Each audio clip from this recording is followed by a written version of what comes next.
तुम्हें पता है मेरा बच्चा इतना शैतान हो गया है कि अपनी मम्मी के बराबर में से निकल के जंप करके सब जगह घूम के आ रहा था। जहाँ पानी रखा होता है ना उसके नीचे घुस गया। अब उसकी मम्मी उससे गुस्सा है।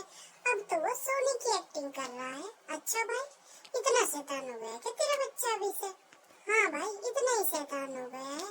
देख अब कैसे शरीफ की तरह बैठा है, जैसे बहुत शरीफ है ये बच्चा। और इसकी मम्मी भी इससे गुस्सा है। मेरा तो इनका दोनों माँ बेटों का समझ ही नहीं आता कि क्या चलता रहता है इनका। अब क्यों अंदर आ रहा है? अब क्यों अंदर आ रहा है? उस टाइम तो मेरी बिल्कुल भी नहीं सुनता। देख, अब देखो कितने शरीफ होके बैठा है ये, जैसे कि इसको कुछ पता ही नहीं है। और देखो अब भी इसके दिमाग में कुछ खुरापात चल रहा है, तभी तो ये मेरे पंखों के नीचे से कहीं जाना चाह रहा है। आज तो सारे पिंजरे में घूम गया, पूरे पिंजरे में घूम के आया ये। और मैं इसको पता नहीं कहाँ कहाँ ढूंढ रही थी। अरे पता नहीं कहाँ चला गया।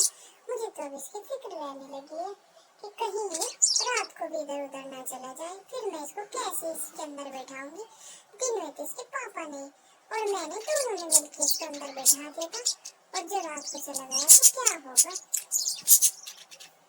भाई अब मैं तुझे समझा देती हूँ, तुझे इधर उधर नहीं जाना, चुपचाप मेरे पंखे नीचे आके चिपक के बैठ जा। मुझे तेरा कोई भरोसा नहीं तू कब अब निकल जाए। अरे कोई बात नहीं, निकल भी गया तो हमें बुला लेना, हम तेरे बच्चे को अंदर बैठा देंगे। और ये भी शैतान बच्चे तो आजकल के होते ही है, पता नहीं इन बच्चों को, आजकल के बच्चों को क्या हो गया। मम्मी पापा की तो बिल्कुल सुनते ही नहीं। हाँ हाँ, अब देखो अब भी कैसे जिद कर रहा है। चलो मैं इसको, फिर भी बच्चा तो मेरा ही है ना, देखना तो मुझे ही पड़ेगा ना, इसका ध्यान भी रखना पड़ेगा। क्या हुआ तेरे को, भूख लगी है क्या? खाना खाना है या तुझे?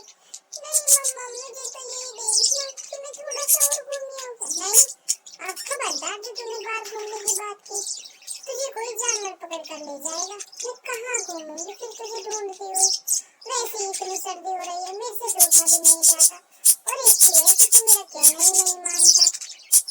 पता नहीं तुझे आजकल क्या हुआ है, जैसे जैसे बड़ा होता जा रहा है वैसे वैसे दिन पर दिन शैतानियां बढ़ती जा रही है इस लड़के की। तो आप क्या हर टाइम ऊपर ही बैठे रहते हो? अरे मैं तो ऊपर इसलिए बैठा हूँ, मैं तो अपने पड़ोसी को बता रहा था कि आज दिन भर में क्या हुआ, क्या धूप निकली। ये तो एकदम से फुदक के इसमें से बाहर चला गया और मुझे कितनी परेशानी हुई। मैं तो भाई को वही बता रहा था, बिल्लू वाले को, कि बहुत परेशानी होती है। अब ये मुझे ये बोल रहे हैं कि कोई बात नहीं, टेंशन की, हम तुम्हारे साथ हैं, ऐसी कोई बात नहीं, तो हम लोगों को बुला लेना, हम तुम्हारी हेल्प कर देंगे। अरे अब मैंने इसको इतना डांट दिया, मुझे नहीं लगता अब ये बाहर जाएगा। अब देखो कैसे चिपक के पड़ा है। अब मैंने इसको दबा के बिठा लिया, जिससे कि ये ना तो मुझे परेशान करे और ना ही पड़ोसियों को, किसी को भी परेशानी ना हो, क्योंकि ये तो बहुत शैतान बच्चा हो गया है। अरे नाक में दम कर दिया इसने।